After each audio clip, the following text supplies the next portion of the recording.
Putih hijau, Mas. Ampun siapa ya tadi ya? Ada yang berkendaraan tadi tuh. Viral uang 25 juta berhamburan di Balangan Kalsel, kembali utuh ke pemiliknya.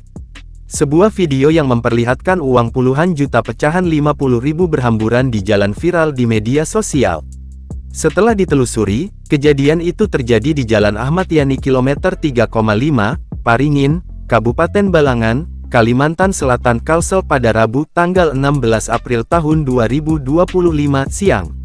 Kepala Seksi Hubungan Masyarakat Humas Polres Balangan, Ibtu Eko Budi Mulyono mengatakan, uang puluhan juta itu milik seorang pengendara sepeda motor trail. Pemilik uang lupa mengancing tas miliknya saat berkendara. Saat bawa motor itu tasnya terbuka, uangnya langsung berhamburan, ujar Eko saat dikonfirmasi, Kompas.com, Kamis tanggal 17 April tahun 2025. Warga sekitar yang melihat uang berhamburan berinisiatif memungut sambil menunggu pemilik uang datang. Eko tidak bisa memastikan berapa jumlah uang yang berhamburan di jalan raya tersebut.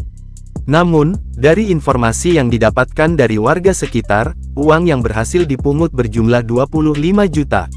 Eko mengimbau kepada para pengendara khususnya sepeda motor agar berhati-hati terhadap barang bawaannya agar kejadian serupa tak terulang.